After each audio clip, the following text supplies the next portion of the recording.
Here are the top 3 mistakes that I made when I started my coaching business. I'm sharing them with you so you can avoid them. Oh, and hi, I help ADHD business owners make more money in less time with fewer distractions.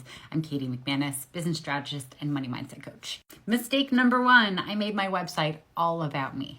Starting a coaching business is really hard because you feel like you have to constantly explain what it is that you do to people and convince them that you are worth hiring. So I made the classic mistakes that most coaches make when I started my website. I wrote about my education, about all my certifications, about my job history. I also shared things like what my values were, what my mission was with my business, things that I believe about the human condition. I also wrote about my different programs and how people could work with me. But no one ever got to that point because they got to this website and they looked at this website that was all about me. And they're like, why should I fucking care? I literally would have been better off not having a website at all. And I learned very early on that your website's not about you and it's not for you. Your website has to be about and for your ideal client. And I hate admitting that I wasn't perfect from square one. Mistake number 2, I tried to be on too many social media sites at once. Now, let me be super clear here. Being on a bunch of different social media platforms is good for your business. But when you're just starting out and you don't know what you're doing on any of them, being on all of them becomes super overwhelming.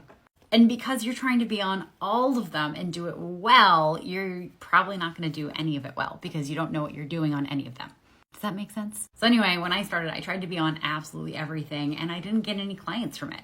It wasn't until I doubled down on LinkedIn and spent a full year only focused on LinkedIn that I started getting clients from social media.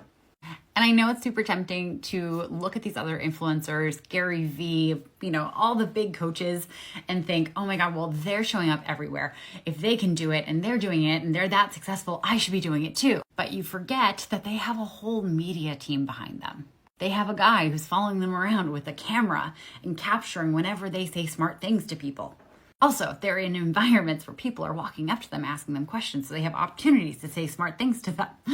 I don't know about you, but I work from home. If people started walking up to me in my home asking me questions where I could have smart answers, I'd be concerned. I'd be worried about how these weirdos are breaking into my home. So deep breath. You don't have to show up everywhere. Show up one place at a time and do it really well and get clients and then it'll build. Trust me. I mean, I'm here now on TikTok, Instagram, Pinterest, all the places. It will happen. And finally, mistake number 3. I invested in marketing help way before it could even be useful to me. Because here's the ugly truth about marketing your services. There are a lot of companies out there who have the capability to put together marketing collateral and they are trying to find clients and it's hard for them because they're not quite good at it. And so they look around for who's desperate and who's desperate, us coaches, because we don't know how to market our stuff. And I absolutely fell victim to this when I first started my business. Now, the problem really boils down to if you don't know exactly what you need to be saying to get clients, how is another company who's working just a few hours a week for you gonna come in and completely transform everything you're already doing into something that's effective? They can't. What I really needed, instead of investing in my marketing, was to get really super fucking clear on my niche and talk to more people in my niche. If you've watched to this point, then I have a small favor to ask. As of this moment, I am 67 followers away from my goal of 1,000.